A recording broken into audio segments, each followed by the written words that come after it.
introduce Robert to you. Robert Plomin is a Professor of Behavioural Genetics at the Institute of Psychiatry, Psychology and Neuroscience. Before coming to the United Kingdom in 1994, he was Professor at the University of Colorado and at the Pennsylvania State University.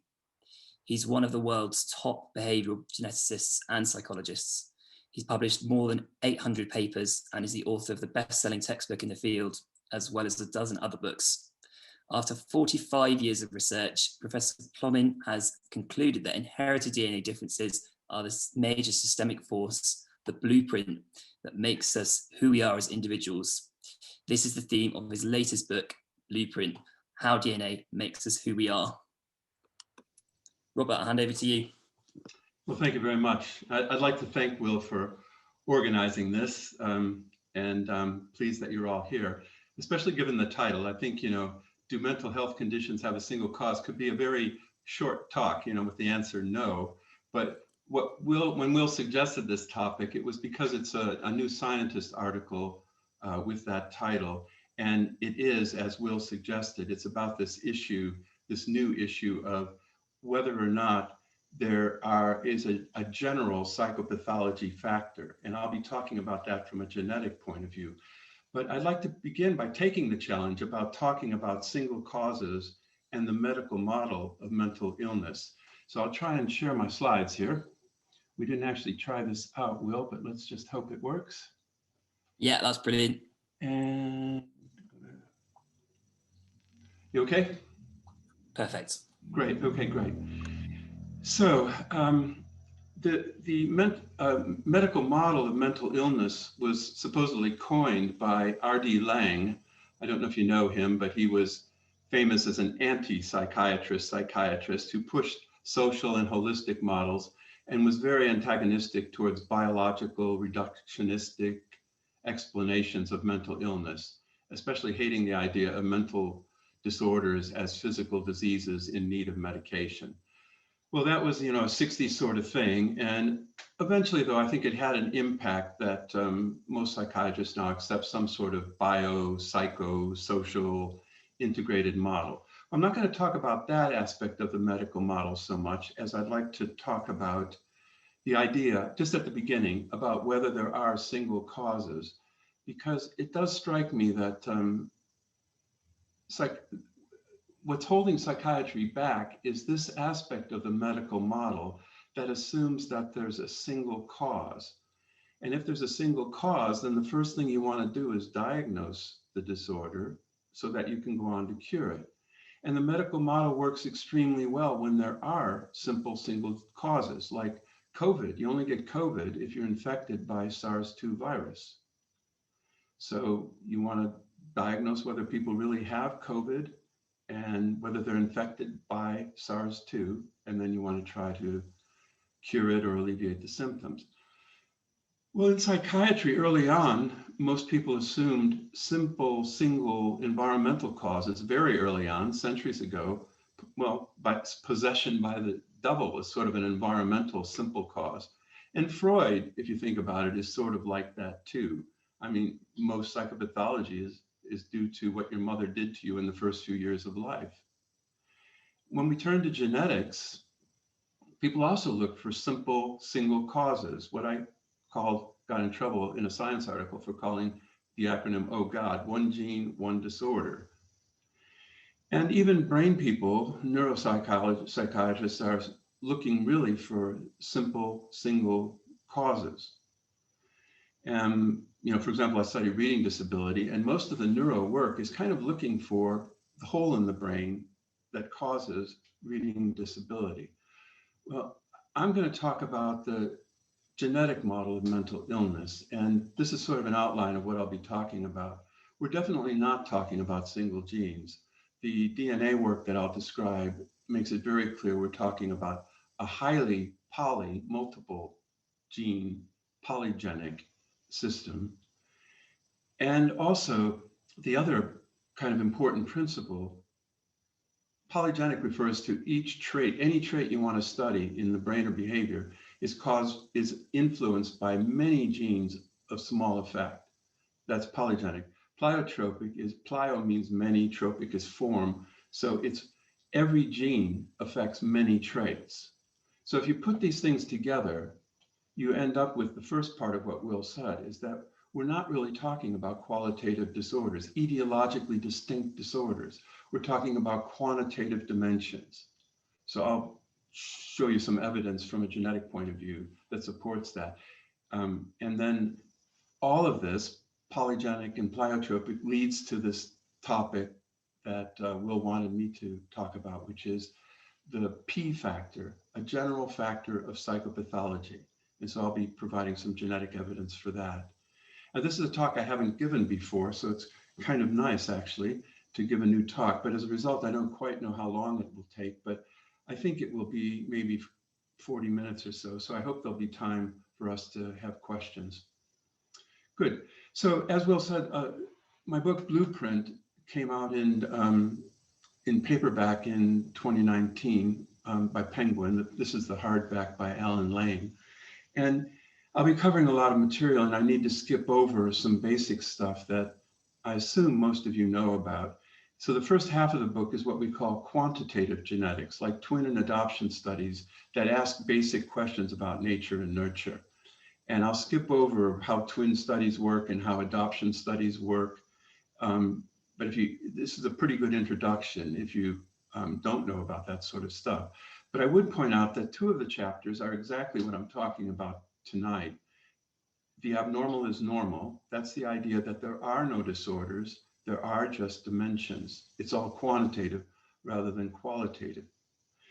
And then the general is genes idea, that is pleiotropy, that genes have general effects. There isn't a set of genes for schizophrenia and a different set of genes for bipolar disorder.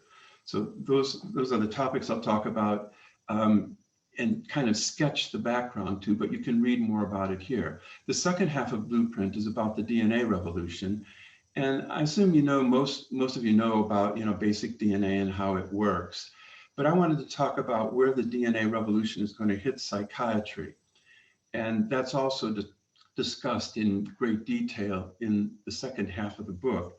But all I wanted to do is to make sure that you understand the main ingredients of the DNA revolution, because that's what's going to hit psychiatry. It's hitting psychiatry already, and it's sort of the basis of the studies that I'll talk about later.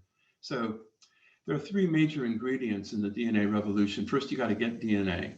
And I'm sure you all know you can get DNA from any cell in your body, because we start life as a single cell with half our DNA from our mother, half from our father.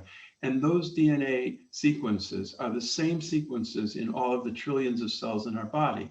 Therefore, you can get DNA and genotype your DNA from any cell in your body. If you work in a hospital, you get blood, because then you get buckets of DNA. But otherwise, if you're MI5, you can just get a glass that someone's drunk from, and you typically will leave like a cell from inside your mouth. And all you need is one cell, and you can amplify that DNA in that cell to be able to genotype it, which is the second step. Genotyping means we're looking for DNA differences between people. And what revolutionized this about 10 years ago was that this picture here of, it's called a SNP chip. A SNP is a single nucleotide polymorphism. It's the most common polymorphism, DNA difference in the genome. First, I'd like to say 99.9 something percent of all of our DNA, 3 billion base pairs of DNA, are the same for all of us. That's what makes us human. I'll be talking about the less than 1% of the DNA that differs between us, but that's what makes us individuals. And that's the genetics of psychiatric disorders. And so SNP is a single nucleotide polymorphism. Nucleotides are the bases that we look at in the DNA sequence. And so these are 2 chromosomes, 1 chromosome from your mother, 1 from your father. And this is and you see all of these bases are the same across the 2 chromosomes, but here's one that differs. This is what the differences are in the 4-letter alphabet of A, C, T's, and G's. I'm sure you all know vaguely about that. And sometimes someone gets a mutation, and sometimes that mutation spreads throughout the population so that we get these single nucleotide polymorphisms. We all have about 4 million of them, And in any population like the UK, there's about 10 million of these SNPs. It's the most common DNA polymorphism. And what's neat is when I started in the early 1990s, it was very laborious and expensive to genotype one of these SNPs. What revolutionized things was this technology of the SNP chip, because on this chip, the size of a postage stamp, you can genotype hundreds of thousands of SNPs. And when I started, it was several thousand pounds for one of these chips, which is only good for one person. But now they're down to really 20, 30 pounds in terms of material. You can do it when you pay for 23andMe or one of the direct-to-consumer companies, that's what you're paying for, is a SNP. And you can easily get it done for 100 pounds. And it's only really costing them, 23andMe, maybe 10 or 20 pounds to do it. So anyway, you genotype hundreds of thousands of SNPs, and that's what's made the difference, because that leads to the third step, what's called genome-wide association. It's an atheoretical approach where you take these SNPs that are spread out throughout the genome, and you ask if any of them are associated with your trait. It's atheoretical in contrast to the intervening, during the early 90s and 20s, 2000s, people were looking for candidate genes, like ADHD. You'd say, well, amphetamines work, Ritalin works, and that's a dopamine receptor thing. So let's look at dopamine receptor as a candidate gene. Well, that candidate gene work in psychiatry and throughout the life sciences was genetics' contribution to the replication crisis. Those studies were terrifically underpowered, and yet they found and reported hundreds of false positive results that simply don't replicate. Genome-wide association, though, is atheoretical. It's not looking at a few genes, it's looking throughout the whole genome.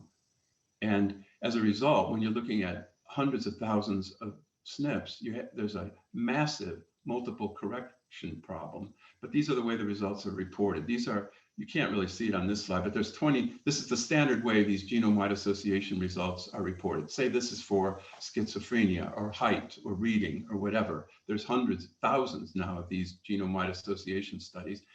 And these are the results for, say, you can take these 600,000 or so SNPs on a chip, and you can impute from resource databases 10 million SNPs.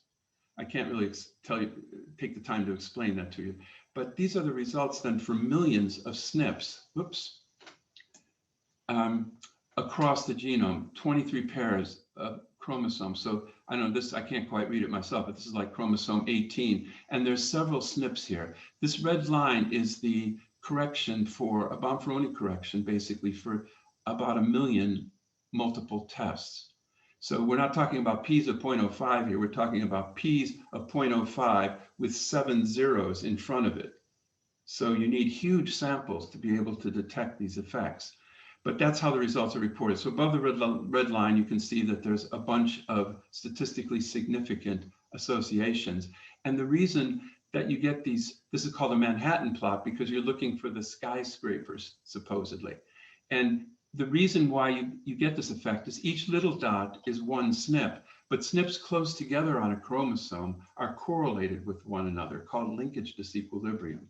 So that's why you'd expect not just one isolated SNP, but you'd expect the other SNPs nearby to also be associated to a lesser extent. So that's genome-wide association. And what it found, the first study was done it's this famous study with Wellcome Trust Case Control Consortium in 2007, and for looking at 7 traits with 2,000 cases.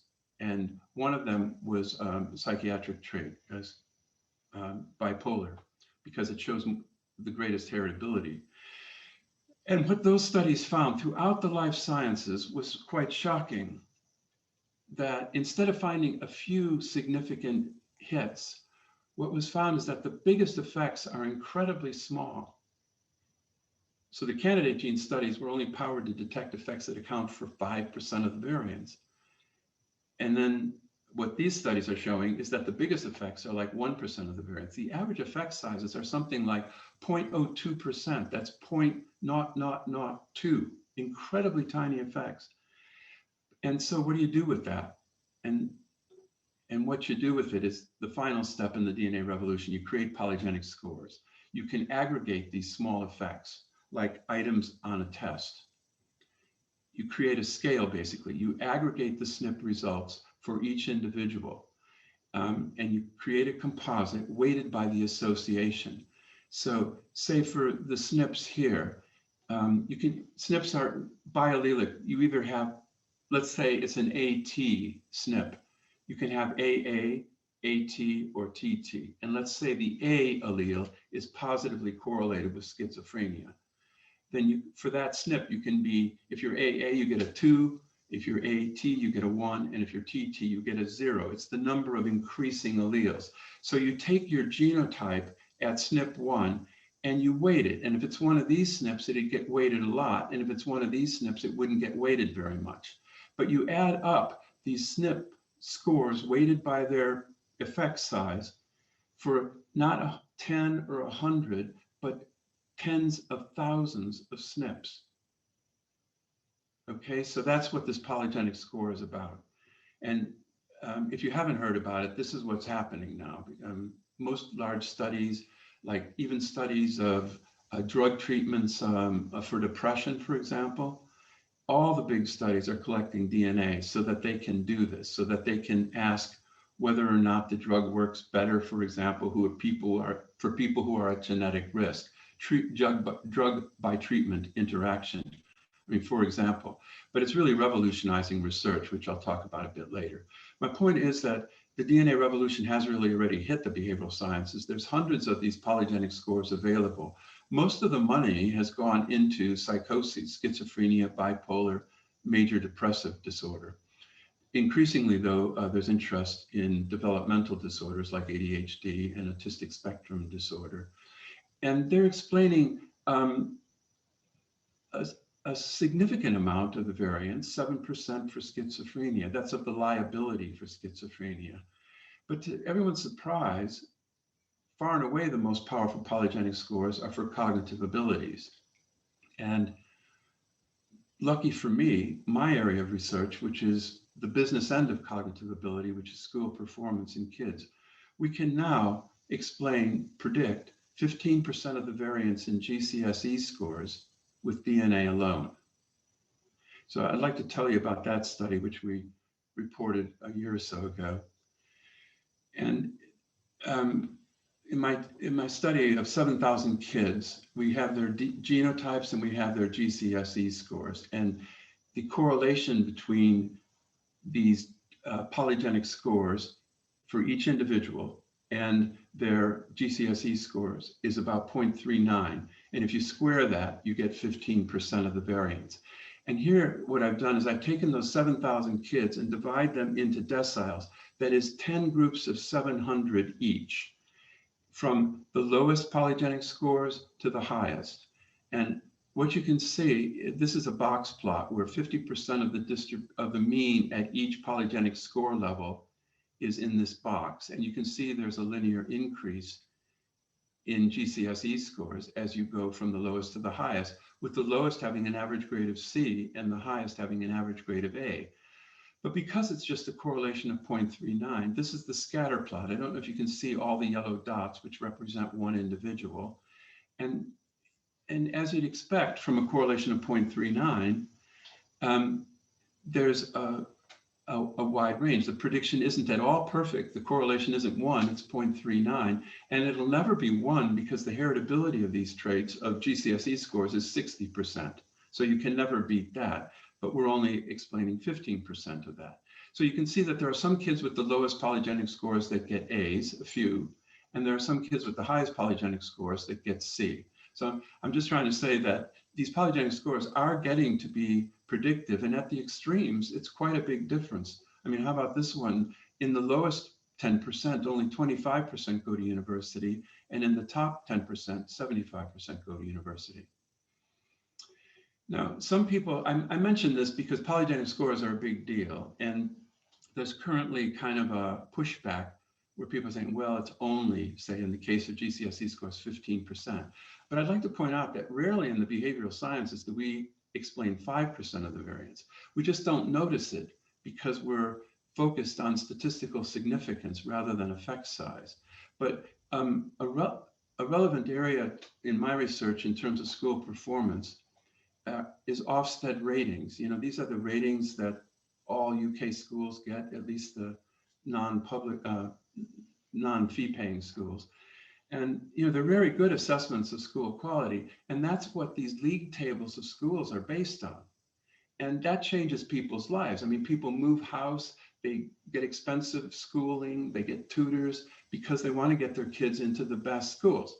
So the question I ask is okay, we can explain 15% of the variance of GCSE scores with DNA. How much of the variance in GCSE scores do you think you can explain with those Ofsted ratings?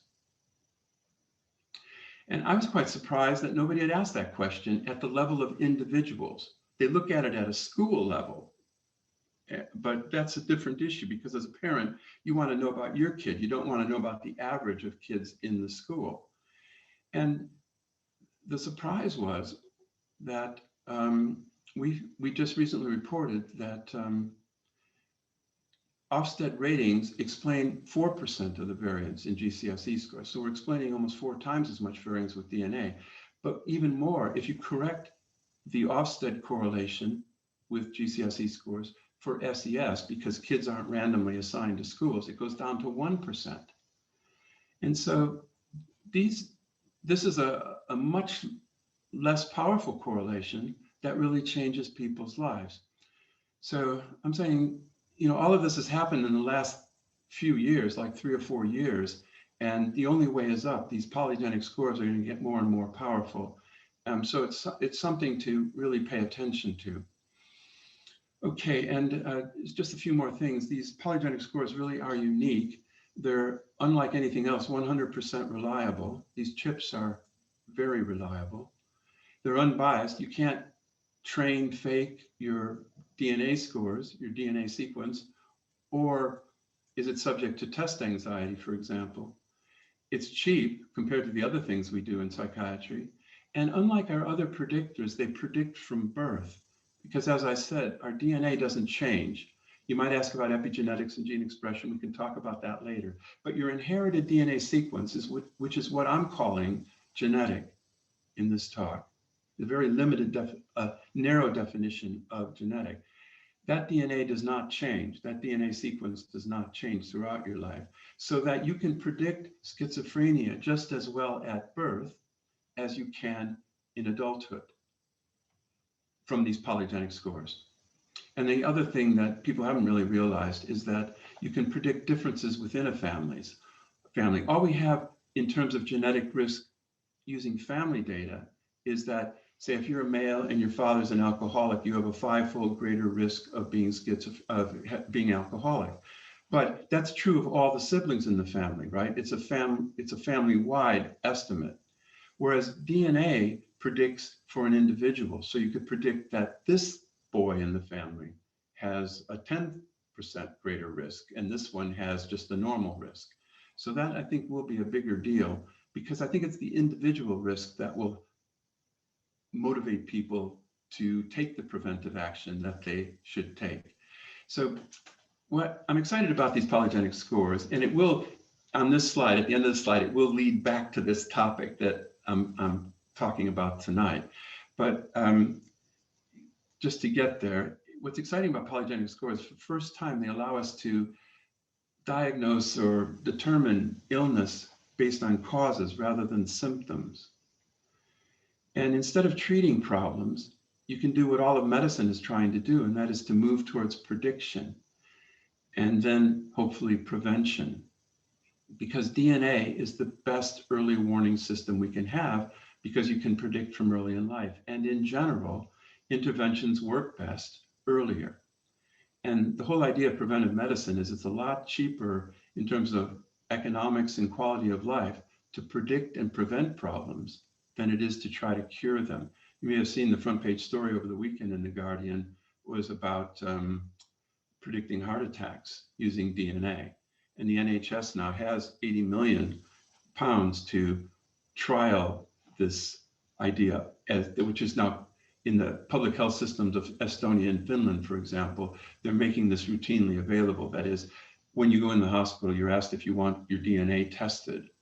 It's like a 23andMe sort of test, but it's focused on medical problems, particularly like cardiovascular risk, things that you can prevent. So anyway, that's really happening. And the other side of that then is the hope that we, instead of one size fits all treatments, we can think of tailored treatments, or as they say in America, precision medicine. It's sort of this idea that I mentioned before about drug by treatment interactions. Instead of giving the same drugs to everybody, you can say on a genetic basis, you can predict that a particular drug will work better or worse for a particular treatment. And then finally, this is the point I'm trying to get to, is that instead of qualitative diagnoses, polygenic scores, I think, are the nail in the coffin of diagnosis, at least from a genetic perspective, because it suggests quantitative dimensions. Polygenic scores are always normally distributed, perfectly normally distributed. And that suggests in itself that there's no etiological breakpoint. It's just a continuum of genetic risk. Now, the reason they're normally distributed is this is the central limit theorem of probability. You know, if you flip a coin 100 times and you count the number of heads, on average, you'll get 50 heads. But there'll be this normal distribution around that, even going to 0 heads and 100 heads, right? That's the normal distribution. Here, it's exactly the same thing. We're flipping alleles instead of a coin. But it's the same thing, is you add up all of those and you get a normal distribution. So with schizophrenia, for example, there is a genetic liability, but it's quantitative. There's no point at which someone's at greatly increased risk for schizophrenia. And one aspect of this that I find when I talk to the public that's good about it is it gets us away from this idea of those schizophrenics and us normals. Genetics shows that we all have thousands of DNA risks for schizophrenia. It's just a question of, it's a quantitative issue of how many you've got. And then, of course, the environment with which you interact, because a lot of people with very high genetic risk scores for schizophrenia aren't schizophrenic. But the more general point is, I made this about 10 years ago in this paper, saying that common disorders are quantitative traits. And I thought I'd get clobbered by the psychiatrists, but you know, despite the predominance of the medical model of diagnostic categories like DSM, I find that practicing clinicians know that these things are not dichotomous etiologically. You don't wake up depressed one day, or even schizophrenic or alcoholic. So even at a phenotypic level, I think psychiatrists are generally willing to accept the idea that we're talking about quantitative dimensions rather than qualitative traits. So that's the first message I wanted to get across, is that polygenicity, that is, all complex traits and common disorders, are influenced by many genes. Pleiotropy is that all genes influence many traits. So if you put those together, you get this next topic of generalist genes, which is the general topic of comorbidity for disorders and correlation for dimensions. So I'll talk about that now. And this is chapter 6 of my book, Blueprint, Generalist Genes. The idea that genes don't work in a specific way. There aren't genes for this and different genes for that. The genes for schizophrenia are not distinct from the genes from bipolar. And it's been shocking to realize how much overlap there is. So from a genetic point of view, the work on P, a general factor of psychopathology, is mirroring a century's worth of research on cognitive abilities, which Spearman defined in England in 1904 as G, meaning general cognitive ability. So this is a hierarchical model in the sense that there are hundreds of tests of cognitive abilities. They tend to group into group factors like verbal. So you got like vocabulary, verbal fluency, verbal reasoning, correlate more with each other than, say, spatial tests or other nonverbal tests. And so there are generally these group factors like verbal, nonverbal, and speed. But then these group factors also correlate. So they're not independent. And that's what G is. So Spearman defined G as what diverse cognitive abilities have in common. And there's a book written about 15, 20 years ago now that shows that over, I think it's 350 studies, on average, G explains 40% of the variance of diverse cognitive abilities. So what that means is that, most people would say, oh, you're better at quant math than you are at verbal. Well, you're not probably. I mean, you may be better at one than the other, but you're probably pretty good at both. That's what this means. So that there's a great deal of overlap, and that's what we call G, general cognitive ability. So in the last decade, psychopathology, we've been looking at it in that way. For a long time, people have realized there are these group factors, like externalizing factors of drug use and conduct disorders, aggression. And then there's internalizing problems like anxiety and depression, and to some extent fears, and then sort of thought disorders like mania, OCD, and schizophrenia. But what's new in the last decade is to realize that there is also a general factor. And so P is like G in cognitive abilities. It's a general factor that describes what's in common among these diverse symptoms of psychopathology. And you can see this phenotypically. I don't know if you have had experience in psychiatry, so much of it is, so much of your training is oriented around DSM or ICD nosology, of all based on diagnoses of disorders. Yet you quickly learn about the great co-occurrence of disorders. It's amazingly high. Research generally shows that people who are diagnosed with one mental illness go on to develop two or more. That's about, I think it's, 80%, 50% develop another disorder within 1 year's time. And another thing that you see is if you follow people, you see that their diagnoses change. There's a recent paper that shows that it's mostly change. People, it's not to deny the suffering. People are suffering, but what they get labeled with at one time, they come back again and they get labeled with something else. So that also suggests comorbidity across time. And then also, most treatments really are not specific to a disorder. They're mostly transdiagnostic, like CBT works for many different disorders. It isn't specific to one thing.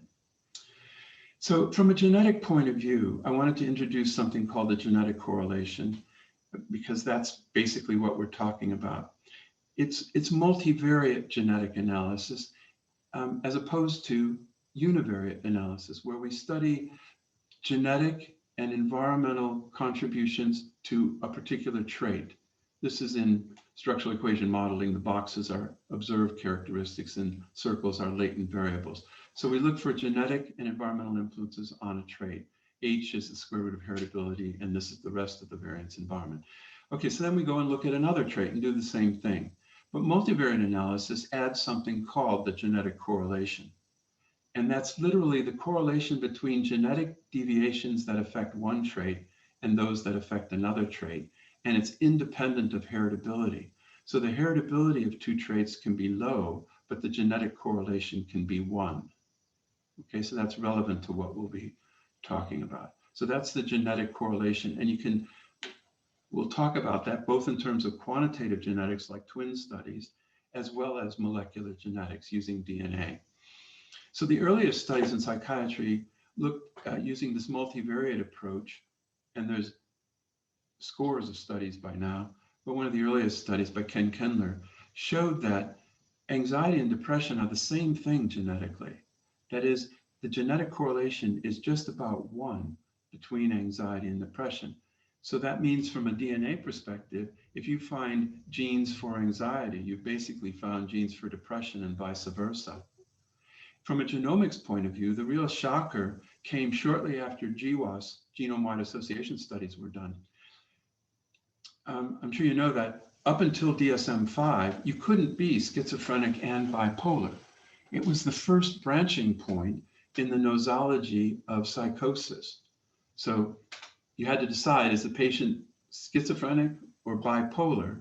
And you can't be both. So the shock was, when these GWAS studies first came out, they were first reported for schizophrenia, and you get a bunch of genes that showed up as associated with schizophrenia. But then when they did the GWAS studies for bipolar, it's the same genes coming up. So that was a real shocker. And you can pretty much say any of the genes that have the larger effect on schizophrenia also are associated with bipolar. And now there's quite a bit of work on cross-disorder polygenic prediction, which I'll talk about in a minute. So we'll mention a couple of studies I've done recently. And wow, is it really 20 to 7? Okay. Well, I'll try and go more quickly. But this is my twins early development study. I'm going to talk about two studies, one that's a quantitative genetics study and the other that's more of a molecular genetics study.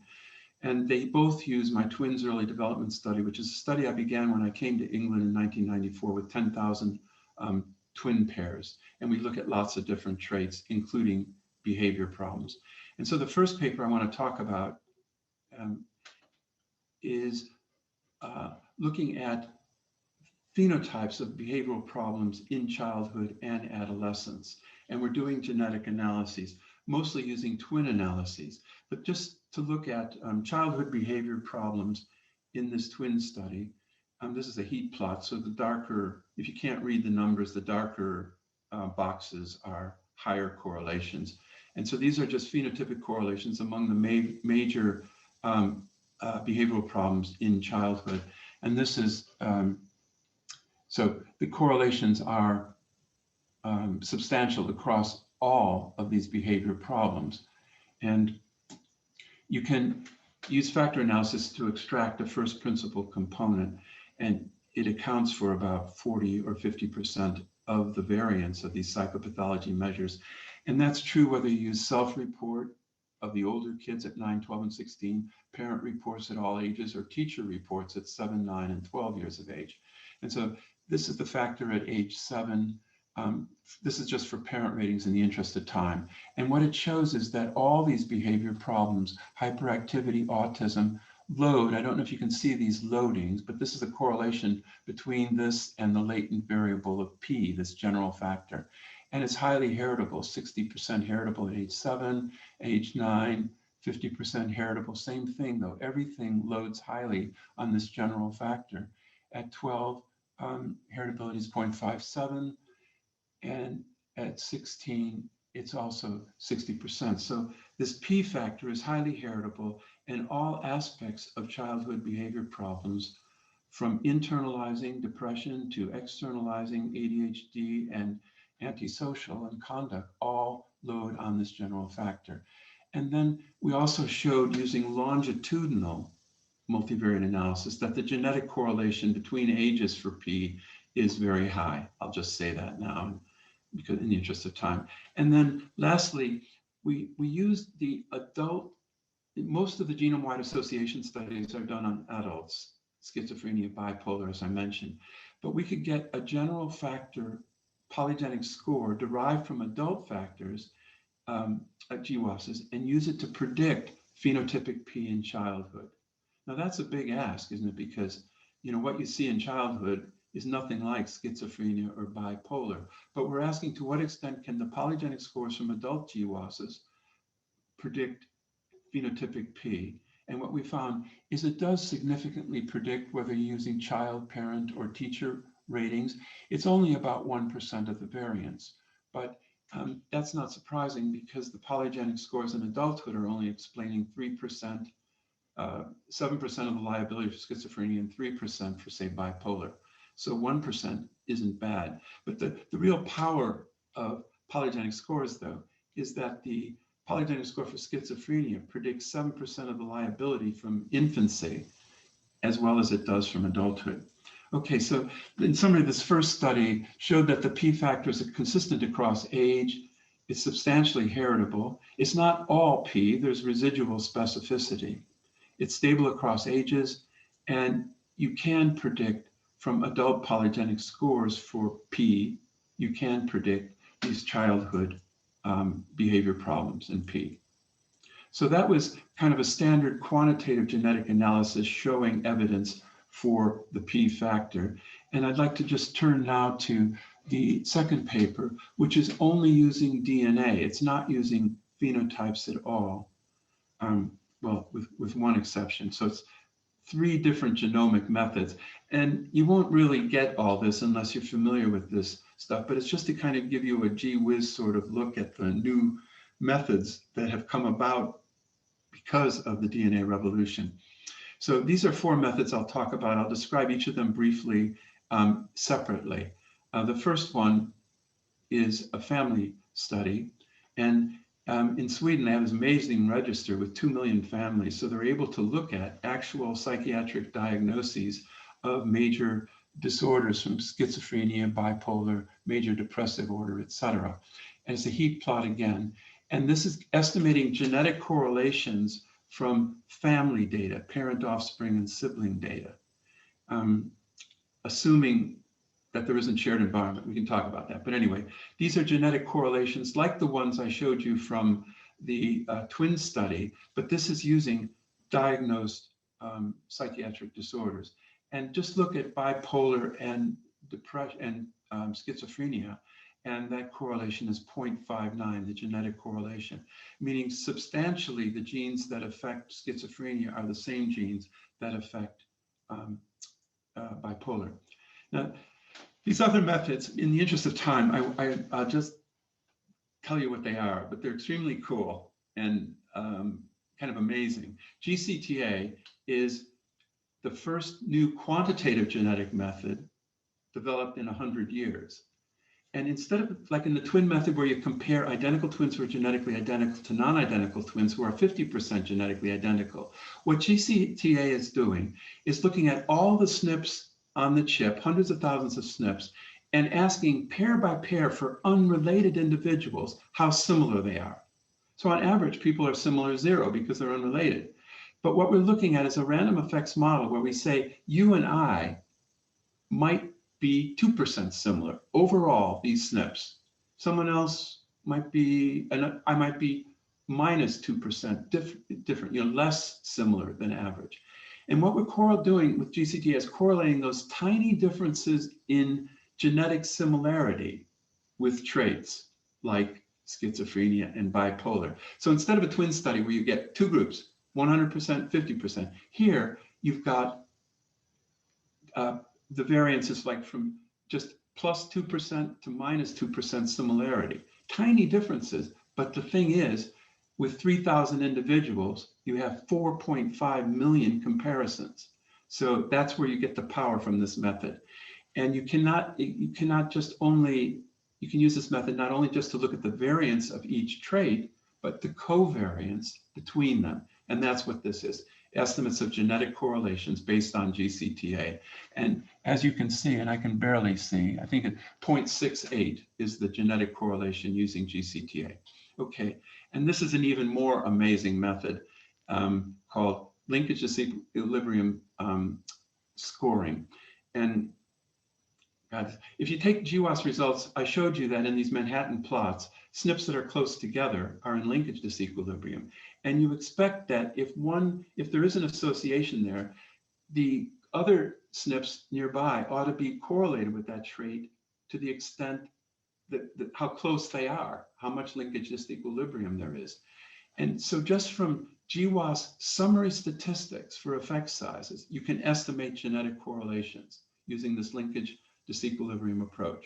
So no phenotypes involved, just the DNA, summary statistics from GWAS. And that also estimates a very high genetic correlation of 0.73. Now, the final method is the simplest in a way. You just take polygenic scores for schizophrenia and all these other things, and you look at their correlation. It's a much lower correlation. It's only a genetic correlation, but it's 0.26 in this case for bipolar and schizophrenia. But the thing is, as I said, the polygenic scores are only explaining a few % of the variance in the trait themselves. So you don't expect them to come up with the same sort of genetic correlation across traits.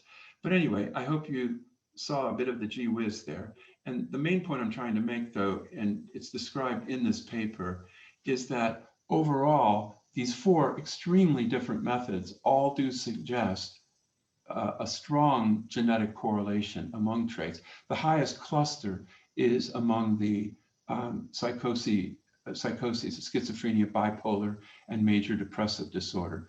0.67 is the average genetic correlation for family data, 0.53 for GCTA, 0.47 for LDSC, and 0.19 for polygenic scores.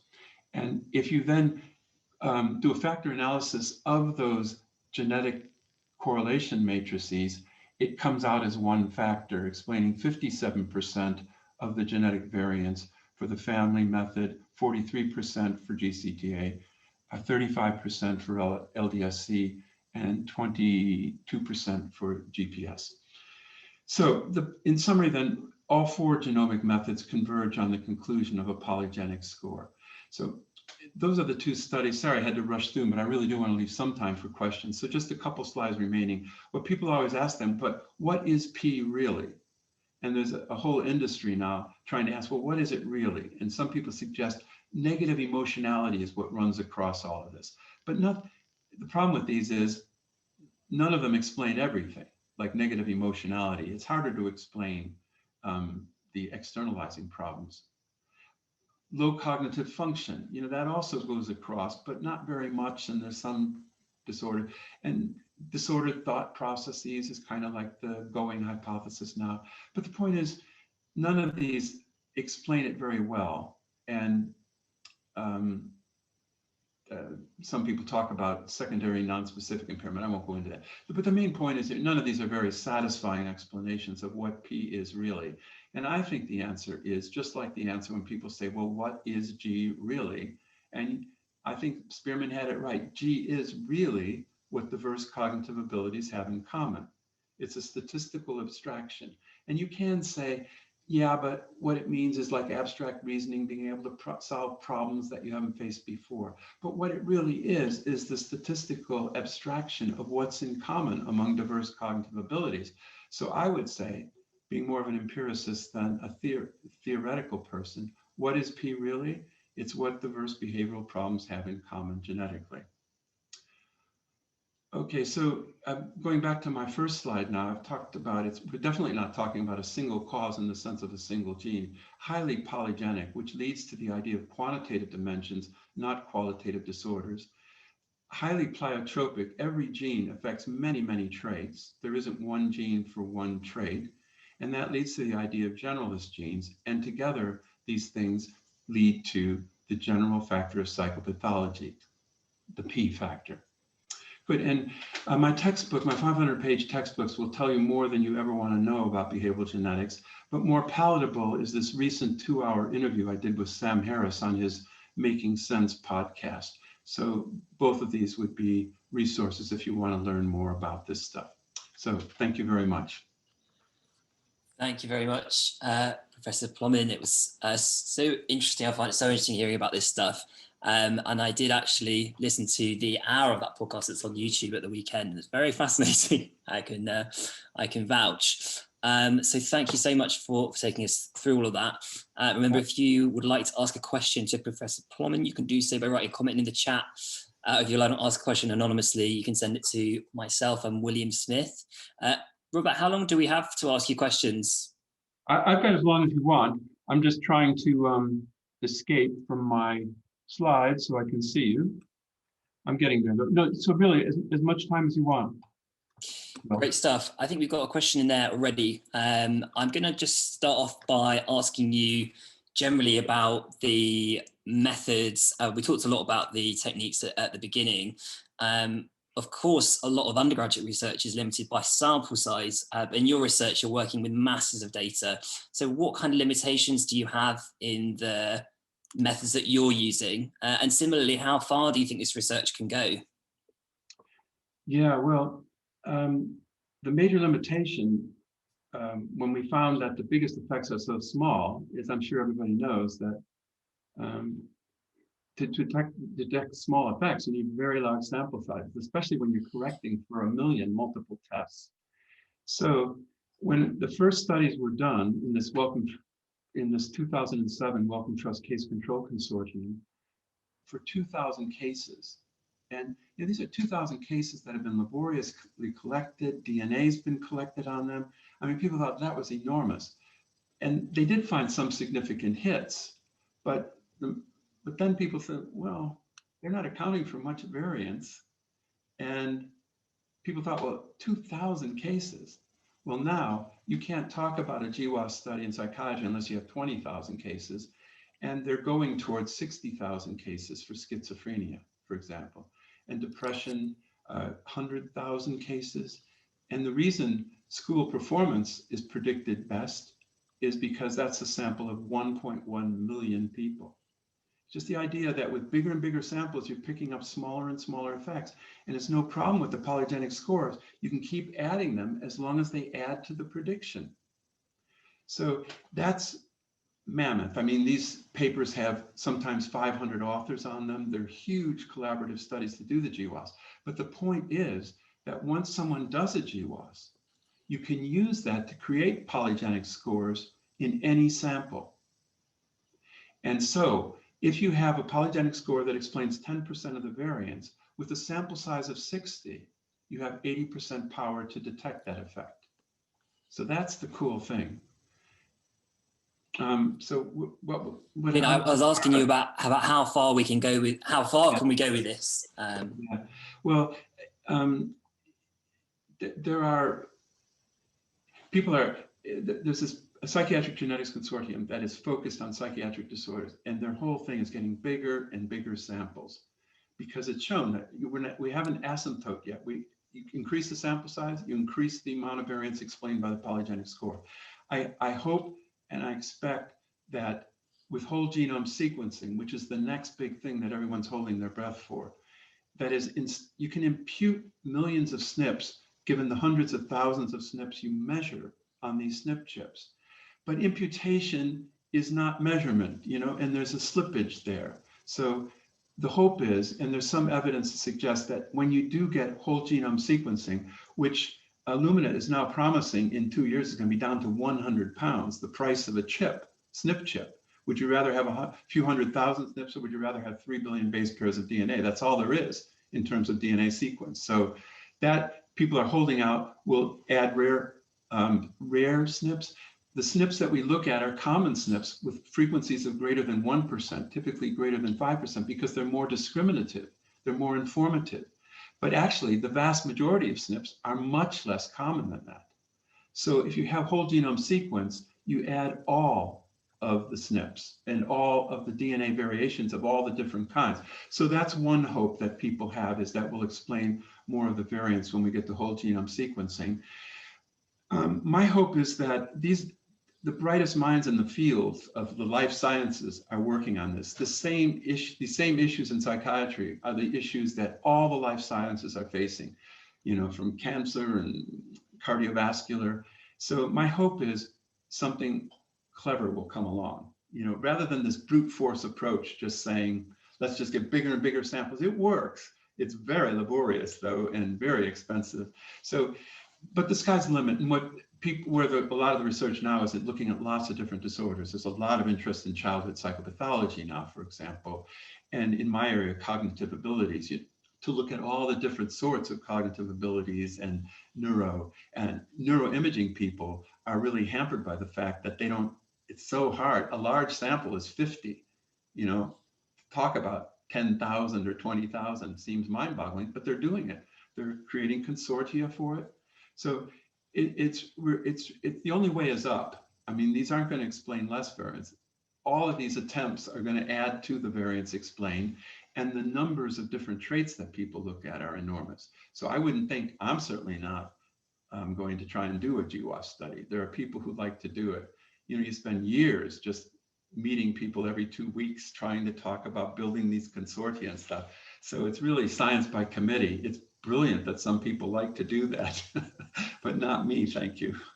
So I think the sky's the limit on this. That's brilliant. Yeah, to me, it seems like it's so exciting, and there's so many new and recent things that are coming around. I want to move slightly sideways and talk about diagnosis, and that is the topic of our first question, which has come through anonymously. So I want to ask you about your beliefs about the categorical classifications of psychiatric diagnoses. So there's a few things in here. So firstly, how can we move away from the dimensional nosology of mental disorders without completely scrapping, or perhaps we need to completely to scrap those? And I guess in your view, with your scientific opinion, what do we feel, if not diagnoses, what are mental disorders? And are all mental disorders the same part of the same side of the coin and part of the same family? Yeah. Well, clearly there are extremes, and people suffer. And so we've got to have some way to gauge how much they're suffering. But I question increasingly what value is gained by pretending that there's an ideologically distinct disorder. And the issue is, does someone have it or not? Because no psychiatrist working with patients at some level thinks that's true. So there's sort of a mindset issue here. It's useful to realize we're talking about quantitative dimensions. And if there's no disorders, there's no disorder to cure. We're not trying to cure a disorder. We're trying to alleviate symptoms. So this whole quantitative approach is kind of a different way of thinking about it. And genomics will force us into that, because you realize, that it is completely quantitative from a genetic point of view. But I know the question the person was asking is, what else do we do? Well, we do it quantitatively. So, with DSM, it's been going on, 15 years that they started with DSM. I'm more familiar with that than ICD. But they really had finally said that they were going to shadow the whole DSM diagnostic nosology with quantitative measures. Instead of saying you got to have 2 of these symptoms for 2 months or whatever, you just say, no, we're going to measure that quantitatively, and here are the measures you could use. But the vested interest, in the end, scrapped it just before it was really finalized. And I think that's a real scandal, because that's what we need. And here's the weird thing is, when you do, most of these GWAS studies are done on diagnosed disorders, where all you're doing is assigning a 0 and 1 to people. Are they affected or not? But given that quantitative model I showed you, many of your controls are just about the same as your cases, right? So, I mean, that's a weird thing too. But the weirder thing is in genetic analysis. Do you remember I said, you might wonder how we get these correlations for schizophrenia? It's a disorder. Well, what they do is they get a liability, what they call a liability correlation, which is, I don't know if you know, tetrachoric correlation. It's this very complicated procedure by which you take a 0 and 1 and you say, well, there really is an underlying distribution there. So you go from your 0s and 1s to a continuous distribution of liability. Well, if you really think there's a continuous distribution of liability, why are we starting with 0s and 1s? We've lost a lot of information there. And this is really turning out to be important with GWAS studies. Like major depressive disorder is doing least well with GWAS. It's only explaining 2% of the liability after lots of studies. And they've gotten up to 80,000 cases or something like that with major depressive disorder. Well, 23andMe, does everyone know, I assume people know about it, direct-to-consumer testing that 25 million people have done. They asked question about, have you ever been diagnosed to receive medication for depression? One question. A paper coming out recently will show you double the predictive power of the polygenic score for depression by including that single item, a quantitative sort of measure.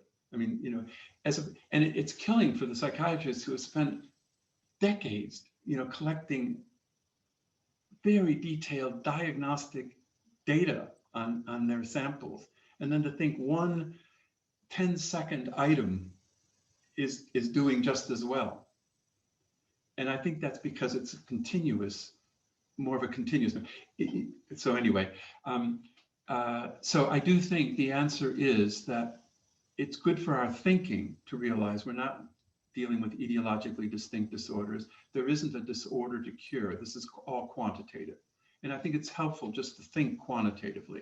But more than that, I think we will be moving towards this system of continuous, of assessment of continuous quantitative traits, rather than taking quantitative information, like how bad are your symptoms? How long have you had them?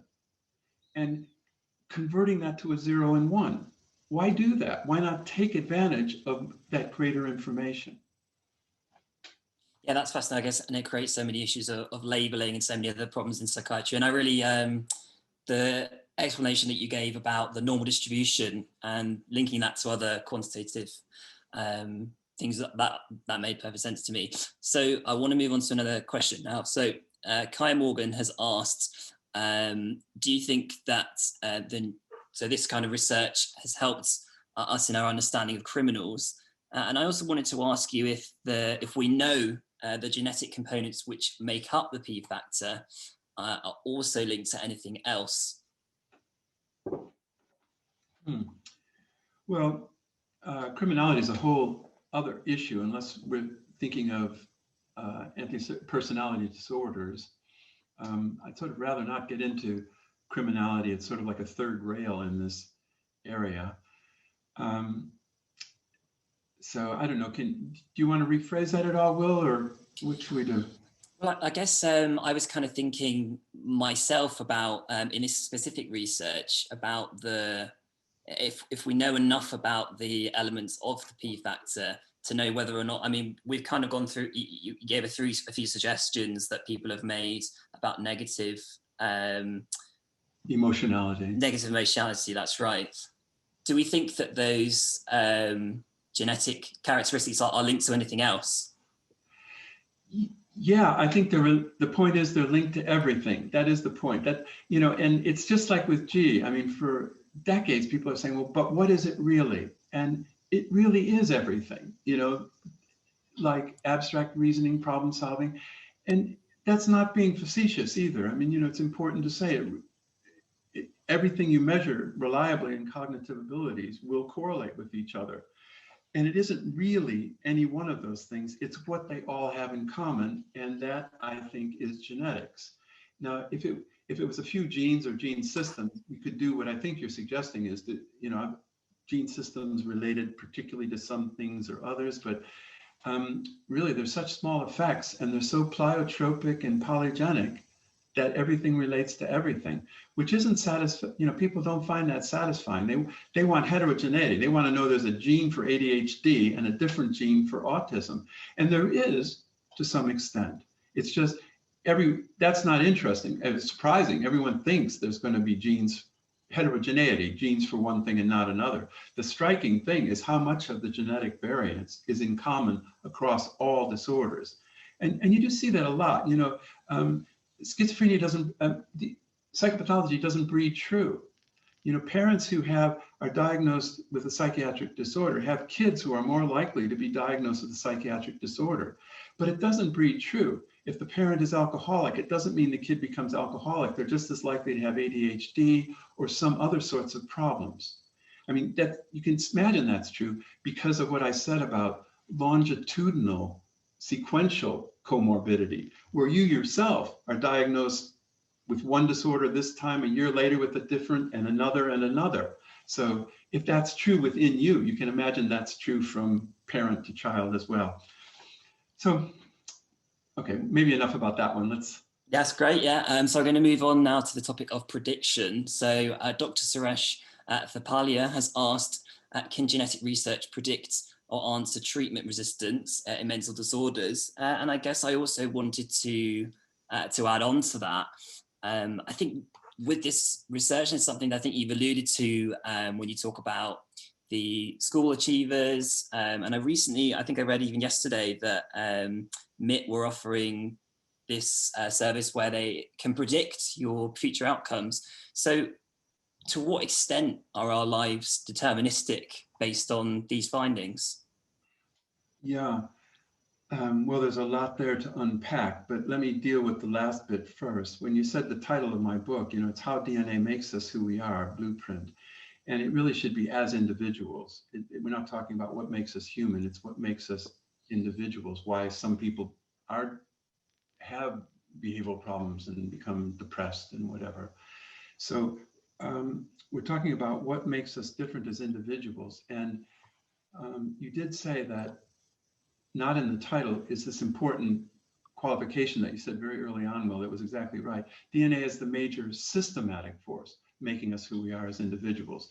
The heritability of almost all psychological traits is about 50% on average, 40% for personality, 60% for cognitive abilities, and psychiatric disorders vary. Maybe schizophrenia and bipolar are more like 60%, 70%, whereas depression is definitely less heritable, and anxiety, 40% or so. But 40 to 60%, that's massive.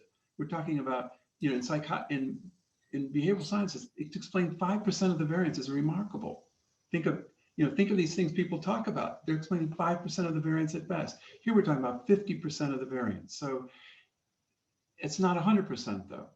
And the other thing described in the book that I couldn't go into tonight is that genetics has told us more about the environment than it has about genetics, because it first of all provides the best evidence we have for the importance of the environment, because heritability is only 50%. That means the rest of it isn't genetic. But it's what the genetic research has shown us, because all of our previous studies on the environment are confounded because they don't take genetics into account.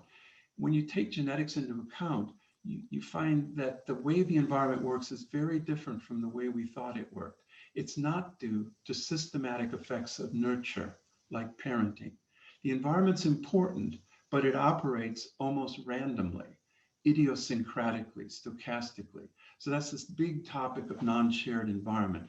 But the environment's important, but it's not systematic, which is why I say DNA is the major systematic force making us who we are as individuals. That's great. And I guess part of my question is kind of this sort of existential worry that comes from hearing about these things, that everything's mapped out. And I guess people have also tapped into similar responses. So there's a few questions here about the potential dangers of these methods of this research and the potential for abuse. What would you say about that? Yeah, well, I'm a cheerleader for this stuff because there's a lot of doom mongers around who worry about this. And I wrote the book Blueprint because I thought we needed an intelligent conversation about these issues, because they're going to happen. They're happening already. People are voting with their feet, with their credit cards, by paying to have it done themselves, a lot for Ancestry, 23andMe and these other companies, dozens of companies that provide DNA testing direct to consumers. But they're also increasingly getting into predicting these disorders, and some of them are very serious. Like Alzheimer's. There's a few genes that they greatly increase your risk for Alzheimer's, and I find people split right down the middle in terms of the question you're asking about. Half of people say, "Why would I want to know? I mean, it's just going to ruin my life, especially if there's nothing you can do about it." But the other half, in which I am firmly, say, "Well, knowledge is power, and forewarned is forearmed." Even if you can't do anything about your genetic risk for Alzheimer's, if you're in the unlucky 1% who have 2 copies of the ApoE4 allele, your risk goes up to something like 60%. It's already 10 to 15% just for everybody over 80, but 60% risk is a big risk as medical risk goes. But I would say, yeah, if I knew I don't have it, but if I took it, James Watson, who won the Nobel Prize for DNA, didn't want to know, but I wanted to know. And it turns out I don't have it. 99% of people find out they don't. But if you did, I would say there's something you can do about it. You might not be able to cure it, but what I would do is I would plan for it, for example, financially, socially, and maybe throw in an extra dollop of carpe diem as well. Absolutely. So I think I'm gonna. On that, Will, I skimmed over I agree that there really are issues here that we need to talk about. I think it's going to happen anyway. There's a great book by Jamie Metzl, one of the brightest guys around, METZL, called Hacking Darwin. And it's about how these technologies are happening. And, we want to maximize their benefits, of which they are substantial. The idea of preventive medicine That's why the NHS is going to do this. So there's definite advantages there, but we want to maximize those benefits and minimize the costs to the extent we can.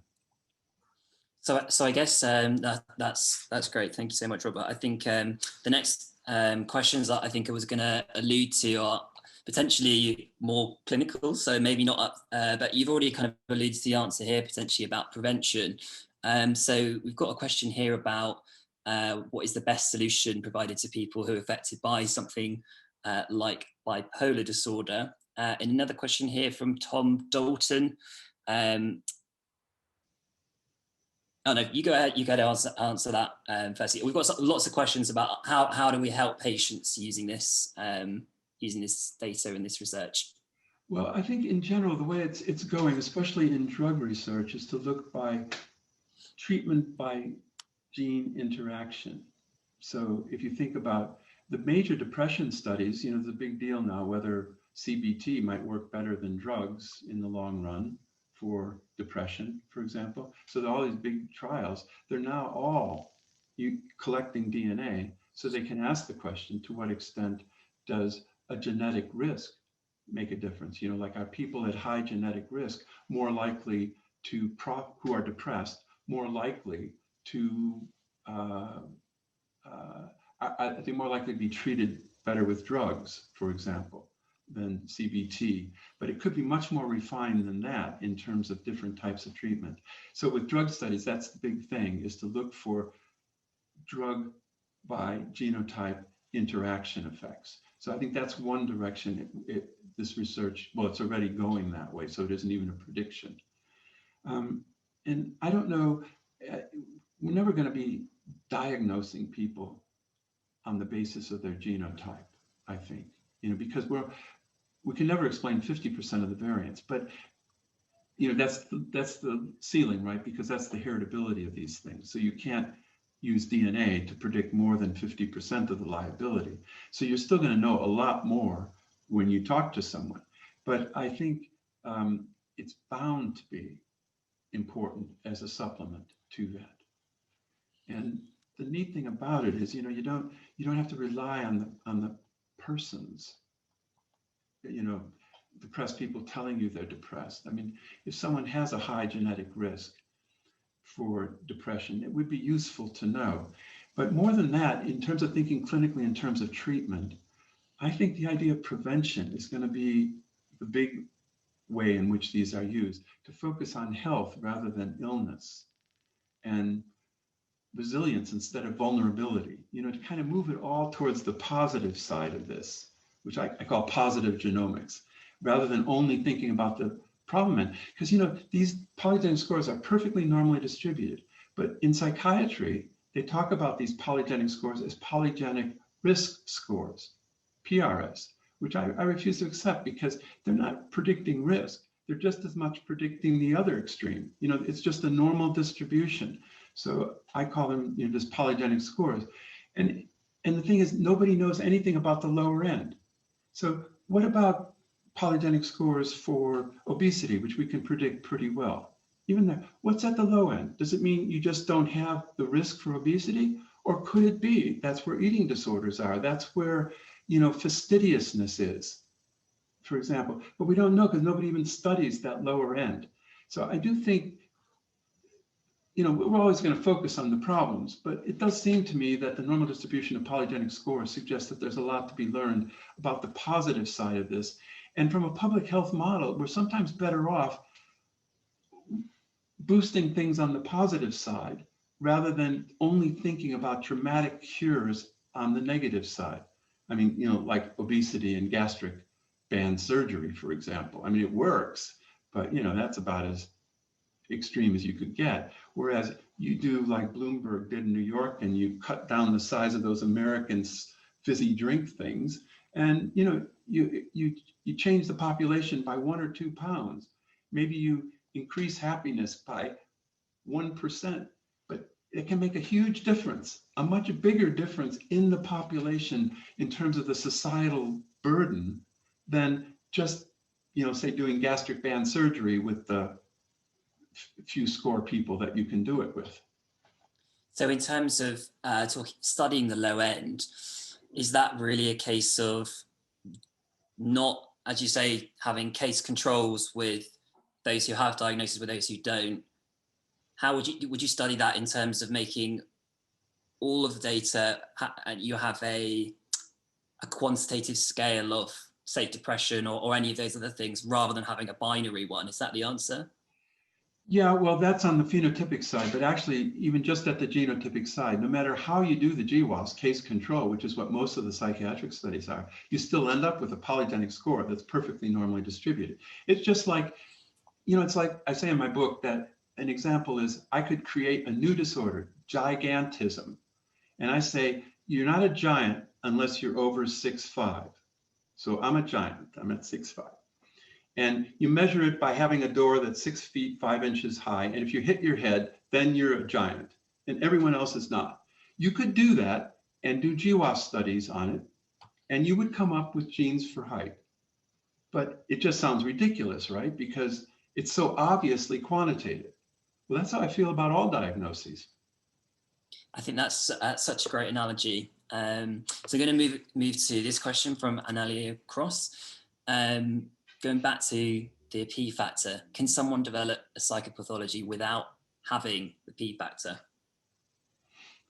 Well, if by that you mean without having a high score on the polygenic score for P, and the answer is yes, because we're not explaining that much of the variance. So, it's like that, where I showed you those deciles for GCSE scores and the polygenic score that predicts 15% of the variance. You could see that a correlation of 0.39, which you square that and you get 15% of the variance, it's an oval sort of scatter plot, right? I showed you with that, those box, it's a box chart, so in the middle, those small yellow circles were 50% of the population. And, so you can predict, it's not a perfect prediction. And it's important to emphasize this, that we never have perfect predictions.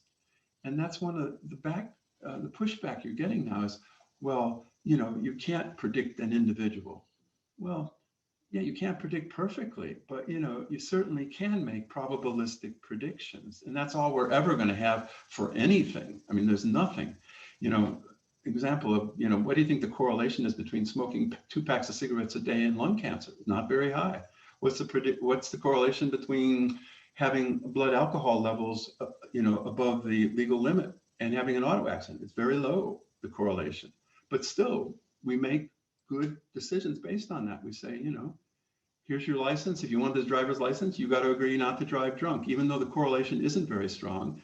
And I've done studies on this showing that there's a lot of people at the legal drunk limit who can drive a hell of a lot better than sober people. But, we just say, no, that's just our rule. And this is what you accept if you want the driver's license. I think it's all fair enough. But my point is that we make so many decisions in society based on incredibly weaker correlations. So you don't want to dismiss this polygenic score stuff, which has just really begun in the last few years, because it's not explaining, 40% of the variance. The strongest polygenic score is for height, and we can explain about 25% of the variance. But even that's a long way from the 80–90% heritability of height. Brilliant, thank you, Robert. Just got a couple more questions here. If you have anything else you want to ask in the chat at all, do put your comment in there. We're going to probably finish up with you. Yeah, if people have other questions, they can email me too. I'm easy to find, Robert Plomin. Just Google Robert Plomin. I'm at the IOP, the Institute of Psychiatry. We've also been asked about your slides, if we can share those as well. Yeah, sure. You've recorded them, have you? Yeah, I've made a recording and we're going to share that around. Okay, that's great. Yeah. Okay. So a couple more questions. The next is something I'm not sure that you necessarily study or look into. Salman Saldin has said, do you see any of these variances across ethnicity? Yeah, I'm glad you brought that up, though, because one major problem is that most of this work has been done in European, actually Northern European populations, America and Australia. And so there are these, if you just look at these SNP chips, you do get mean allele frequency differences between ancestral groups. And as in any study, you can't necessarily generalize beyond the samples you study. So there's a major effort now to do these GWAS studies on broader ancestral groups. There's a huge amount of work in Southeast Asia. I mean, they're going to overtake, they got lots of people, so that they can do this sort of research. But it really is a limitation that with schizophrenia, predicting 7% of the liability in individuals, say in the UK and Europe of Northern European extraction. But when you go, the farther away you go, like to Asian groups, you're explaining only half as much of the variance. And then to African groups, it's even less than that, half of that. So that's a really important issue. But again, the only way is up. This wasn't done because people were prejudiced or something. These are just the samples people had. Psychiatrists in the Scandinavian countries who have huge samples they've collected over a long time, that they're just stuck with those Northern Europeans. That's their population. So it wasn't an intentional discrimination, but it is an important issue. And that's another major growth area for research. Absolutely. Okay, I'm going to ask you one more question. So we've talked about risk factors, talked about diagnosis, and we talked about treatment. Where do you think we can see psychiatry in 50 years' time? Well, the reason I like to give these talks is I think if we're not teaching our students at the undergraduate, graduate, and medical school level about DNA, we're really missing a bet, because I think there's no question, but DNA is going to be a big part of what we do. So, I have no doubt about that. But Jamie Metzel's book is very scary in terms of what's happening now, in terms of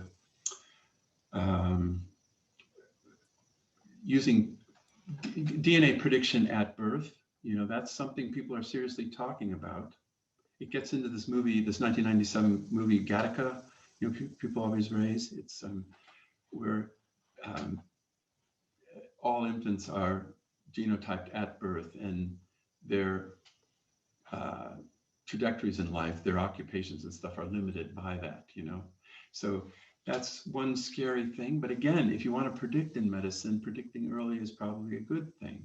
So anyway, that's happening. And the biggest growth market in direct-to-consumer testing is parents testing their kids. People might be surprised at that. China has a national policy that within 10 years, they're going to do genome sequencing on 50%. No, this is in the next 5 years, 50% of all newborns, not just SNP chips, but genome sequencing. So that's happening. That's DNA prediction at birth. But an even scarier thing is DNA prediction during conception. And so that's a huge area. And there's this company, Genomics Prediction now, where if you do in vitro fertilization, here's the deal, you get about a dozen eggs on average, and embryos. And so, you typically decide which ones look good or whatever. But you can only implant one now because it's too successful. And by implanting two, you get too many twins, which is a medical risk in itself. So you can only implant one. So you're left with several.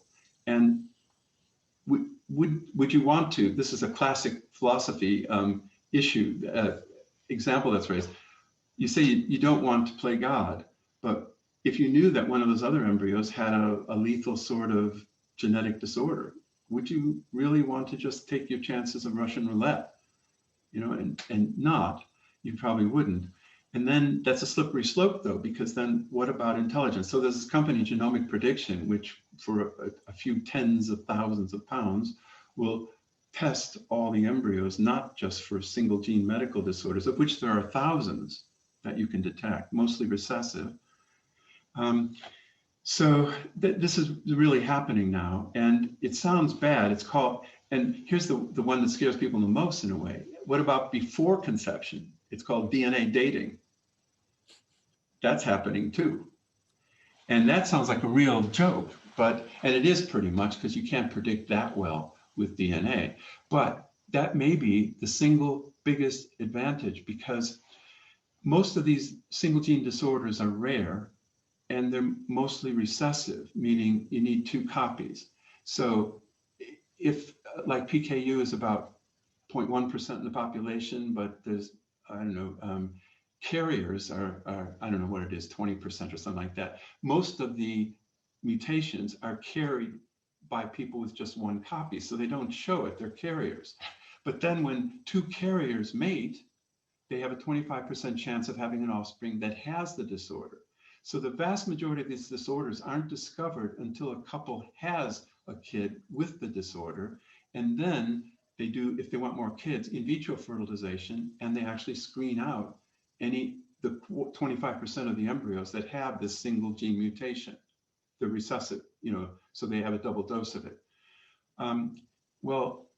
This famous geneticist at Harvard, MIT, George Church, is now offering to sequence couples' DNA, sequence their DNA before they marry, to screen for all of these single gene disorders. There's many companies that do it now with SNP chips, and you can screen for a few hundred of the worst of these single gene disorders. And that means that in one generation, you could eliminate many of these single gene recessive disorders, which cost, they say, how these numbers go, but $1 trillion a year. So it's a big deal. And Ashkenazi Jews have been doing this for a decade or so because of Tay-Sachs disease. And they've pretty much eliminated it by having couples be tested for Tay-Sachs. And then you're given the option, well, do you want to find somebody else? Do you want to do in vitro fertilization? Do you want to not have kids and adopt or something like that? So it's not, it's tough, but I think it's a huge advantage to be able to use this technology like that.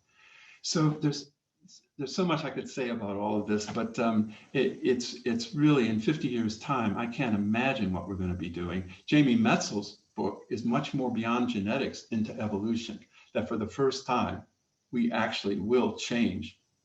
Natural selection won't be natural anymore. We will artificially select. And then there's the whole gene editing issue as well. So, the curve of increasing knowledge here is incredibly steep, so technologies keep changing. So I think, it's scary enough to think about 5 years from now, let alone 10 years, but man, 50 years, the mind boggles.